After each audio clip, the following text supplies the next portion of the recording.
ng pagpupulong ang House Committee on Rules ngayong hapon kung saan inaasahang matatalakay nito ang pag-refer ng impeachment complaints pabalik sa plenaryo. Ngayon, ano nga ba ang susunod na mangyayari sa impeachment case na ito? Tinutukan ni Judea Bernardo. Judea. Matapos ma-refer ng plenaryo sa House Committee on Rules ang committee report ng Justice Panel, kaakibat ang articles of impeachment at isang resolusyon.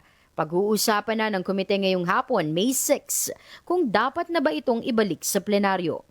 Ayon kay Justice Committee Chairperson, Representative Jervil Bitrix Luistro, sa oras na maibalik sa plenaryo ang report, ito na ang mag-aatas sa Office of the Secretary General na padalhan ng kopya ng Articles of Impeachment ang lahat ng miyembro ng Kongreso, mga complainant at ang mismong subject for impeachment na si Vice President Sara Duterte. Matapos aniyang mapag-aralan ng House members ang mga dokumento at ebidensyang nagsasabing may impeachable offense si VP Sara, tsaka lamang ito dapat mapagbotohan. Dahil dito, nagrekomenda si Luistro ng petsa na sa tingin niya ay sasapat upang mabusisi pa ng mga mambabatas ang nasabing reklamo. I actually recommended that plenary vote should happen on May 11. The Supreme Court decision did not provide for a definite period of time. It only made mention of reasonable period of time.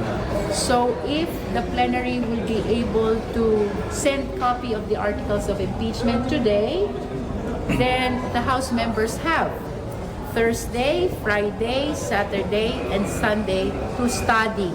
Aminado si Luistro na sa oras na makuha ng House members ang kopya ng Articles of Impeachment, tatlo ang posibleng maging impluensya ng kanilang boto.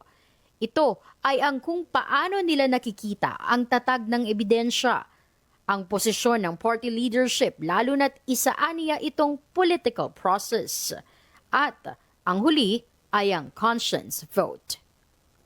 Sa susunod na linggo, kung aakyat na sa plenaryo ang Articles of Impeachment against Vice President Sara Duterte, sasailalim na ito sa deliberasyon kung saan kinakailangan ng 1/3 votes o kabuang 106 votes upang tuluyan na itong umakyat sa Senado na siya namang tatayo bilang impeachment trial court.